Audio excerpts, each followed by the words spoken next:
જીએસટીમાં મોટા રિફોર્મને લઈને મંથન શરૂ 2 દરવાળા જીએસટી પર 20 અને 21 ઓગસ્ટે જીઓએમની મહત્વની બેઠક સર્વસંમતિ બનાવવાનો કરવામાં આવશે પ્રયાસ જીએસટી કાઉન્સિલની બેઠકમાં લાગી શકે છે મોહર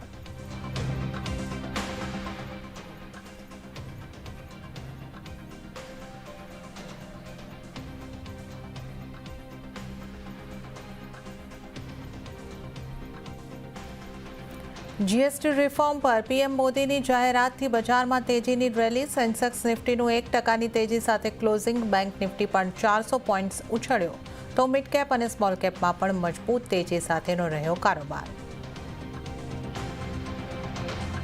ઇકોનોમીની હાલની પરિસ્થિતિને લઈને આજે સાંજે અર્થશાસ્ત્રીઓની સાથે બેઠક કરશે પીએમ મોદી બેઠકમાં નાણામંત્રી નિર્મળા સીતારામન અને નીતિ આયોગના અધિકારીઓ થશે સામેલ સીએનબીસી બજારના એક્સક્લુઝિવ સમાચાર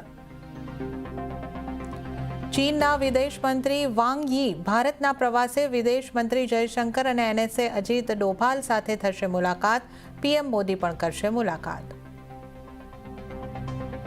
આજે વોશિંગ્ટન ડીસીમાં ટ્રમ્પને મળશે યુક્રેનના રાષ્ટ્રપતિ ઝેલેન્સ્કી ટ્રમ્પ સાથે રશિયા યુક્રેન યુદ્ધ પર થશે વાત ઝેલેન્સ્કીની સાથે જર્મની ઇટલી ફ્રાન્સ અને ઇંગ્લેન્ડના પ્રમુખ પણ રહેશે હાજર અને મહારાષ્ટ્રના ઘણા વિસ્તારોમાં મુશળધાર વરસાદને કારણે ગંભીર સ્થિતિ મુંબઈમાં ઘણા વિસ્તારો પાણીમાં ગરકાવ રેડ એલર્ટ બાદ સ્કૂલોને બંધ રાખવાના આદેશ આગામી 2 દિવસ મુંબઈ થાણે રાયગઢમાં વરસાદનું રેડ એલર્ટ